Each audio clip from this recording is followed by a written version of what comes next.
who would invest in Canada rather than in Donald Trump's America? Like him or hate him, you know he's not going to make you do a gender analysis of your steel mill before letting you open it. My friends, as Margaret Thatcher once said, socialism only works until you run out of other people's money. Alberta is broke. It looks like it's heading back into a second NDP recession. The rest of the country is tipping into a recession. Trudeau and Morneau had already been spending tens of billions of dollars a year in deficits. What are they going to do now? Oh, and here comes Donald Trump's Buy American trade barriers and his tax cut. Let me close with a few lines from the "Who could have seen this coming" story that the Financial Post ran. Canada's terms of trade, a comparison of the prices of exports versus the prices of imports, saw its biggest drop since early 2009. The report said it fell 3.6% in the fourth quarter, which was mostly due to a 34.3% decline in crude exports. Oh, well, who needs crude exports anyways, am I right? I mean, let's get down to zero. That's what phase it out means.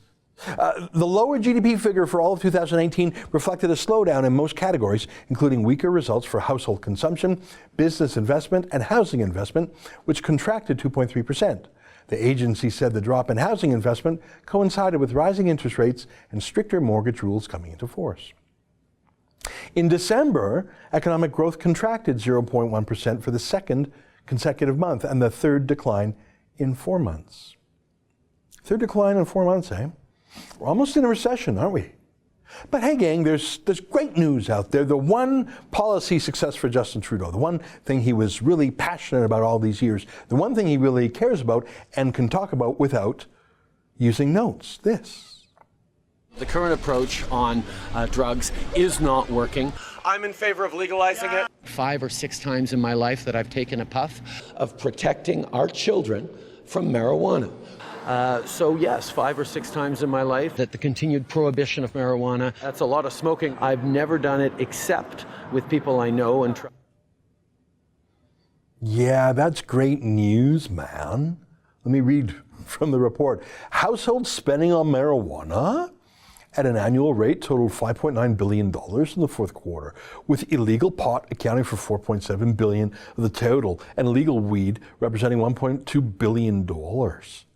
Cannabis accounted for 0.5% of the total household spending, the report said of the quarterly numbers, and non-medical cannabis accounted for 11.2% of spending on alcohol, tobacco, and cannabis. That's your good news, people.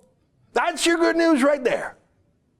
There's pot to be bought. So everything's declining in Canada. Real work is declining. Real things, construction, oil, gas, building cars, it's all going to hell. We've got some inflated housing in the big cities for now, part of which is just money laundering for Russian and Chinese tycoons. But don't worry, my dudes. Just smoke some pot and do your part for the economy, and it'll all be super. Oh, brother. That's an excerpt from the Ezra Levant show. Every day, I do a video monologue, and then I interview an interesting guest, and then I end by reading my hate mail. But you've got to subscribe to it, which you can do at therebel.media/shows.